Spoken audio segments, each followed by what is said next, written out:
가수 박재범 씨가 출시한 원소주부터 성시경의 경탁주, 이엘의 이엘 코냑 하이볼, 효민의 효민사와, 그리고 박성웅의 싱글몰트 위스키인 버지니아 CNC까지 2022년 원소주가 시장에 처음 등장하고 완판 행진을 이어간 뒤에 작년부터 올해까지 연예인들이 주류 시장에 출사표를 던진 제품들이 다양하게 쏟아져 나왔습니다.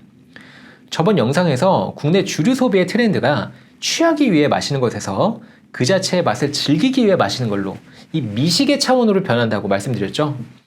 술을 즐기는 소비자의 수요가 기존의 소주, 맥주를 넘어서 이제는 증류주, 위스키, 와인, 전통주로 다양화되고 있는 것인데요.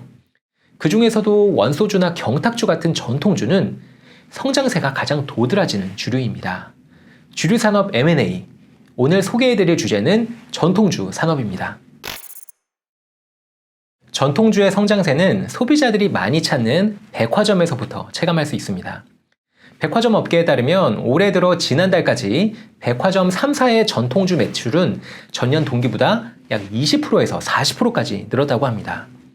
2030 젊은 층이 각자의 취향에 따라 다양한 맛과 도수를 선보이는 전통주를 선택하면서 수요가 꾸준히 늘고 있다고 하는데요.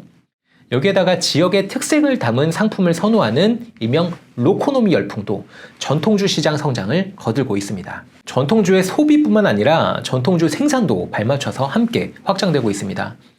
전통주의 제조 면허를 보유한 양조장은 지난해 기준 1,561곳으로 5년 전에 비해서 거의 2배 가까이 증가했는데요. 특히 지역 특산주의 성장세가 돋보입니다. 2022년 기준으로 지역 특산주 면허 취득 건수는 2010년 412개에서 2022년 1514개까지 급증했죠. 전통주가 이렇게 각광을 받는 것에는 2030 세대의 전통주 수요 증가와 더불어서 정부 차원에서의 지원과 규제 완화도 한몫을 하고 있습니다. 전통주는 다른 주류와는 다르게 유일하게 온라인 판매가 허용되는 주류라는 거 알고 계셨나요? 2010년부터 우체국이나 조달청 같은 공공기관 온라인몰에서만 판매가 가능했었던 전통주는 2017년 드디어 일반 온라인 쇼핑몰에서도 판매가 가능해졌고요.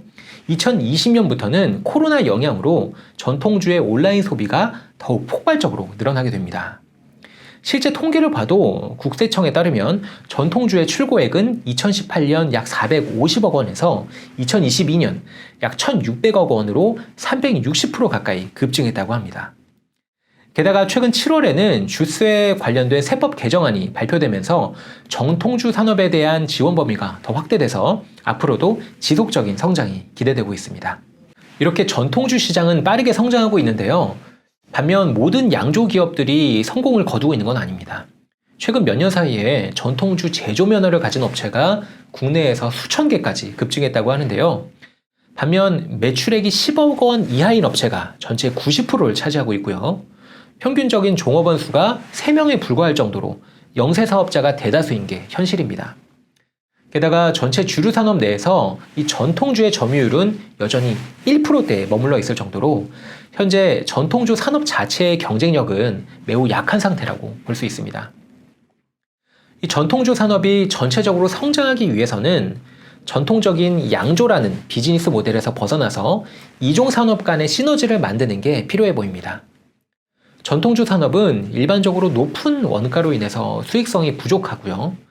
원료의 특성으로 인해서 일정하지 못한 품질도 숙제입니다. 그리고 제한적인 유통망 같은 것들도 넘어야 할 벽인데요. 이러한 과제를 해결하기 위해서 전통주 기업이 고려할 수 있는 M&A 전략을 몇 가지 살펴보겠습니다. 첫 번째로는 전통주 원재료 생산업체와의 M&A입니다. 전통주 제조의 핵심 원재료인 쌀, 누룩, 약재 같은 이런 원료 생산 업체와의 통합을 통해서 원가를 절감하고 안정적인 품질의 원재료를 확보할 수 있겠습니다.